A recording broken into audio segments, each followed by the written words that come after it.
নেপালে ভয়াবহ বন্যার প্রভাব পড়তে পারে বাংলাদেশেও। তিব্বত সীমান্ত থেকে নেমে আসা আকস্মিক ঢলের পানি ভূতেকশী নদী হয়ে ধেয়ে যাচ্ছে ভাটির দিকে। নদীর এই প্রবাহ শেষ পর্যন্ত গঙ্গা হয়ে ফারাক্কায় অতিক্রম করে বাংলাদেশে পৌঁছতে পারে বলে আশঙ্কা তৈরি হয়েছে। নেপাল থেকে আসা এই পানি ভূতেকশী ও ত্রিশূলী নদী হয়ে গণ্ডকী নদী ব্যবস্থায় প্রবেশ করবে।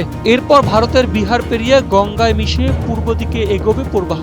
ফারাক্কা পার হয়ে সেই পানি বাংলাদেশে ঢুকলে গঙ্গা পদ্মা নদীর পানি বাড়ার শঙ্কা তৈরি হতে পারে। ইতোমধ্যে গান্ডক নদীর ভাটি এলাকায় আকস্মিক পানি বৃদ্ধির আশঙ্কায় সতর্কতা জারি করেছে ভারতের কেন্দ্রীয় পানি কমিশন। পরিস্থিতি মোকাবিলায় ভালকিমি নগরের গান্ডক বাঁধের 36টি গেট খুলে দিয়েছে বিহার সরকার। এই পানি গঙ্গায় মিশে দীর্ঘ নদীপথ পেরিয়ে ফারাক্কা হয়ে বাংলাদেশে প্রবেশ করতে পারে। জীবন অবাক না করলে কে করবে? 28% মিল্ক ফ্যাটের অবাক করার সাথে ফ্রেশ মিল্ক পাউডার। জীবন অবাক করুক প্রতিদিন। তবে নেপাল থেকে আসা এই ঢলের পানি কখন বাংলাদেশে পৌঁছাবে এবং এর প্রভাব কতটা হবে তা এখনো নিশ্চিতভাবে বলা যাচ্ছে না।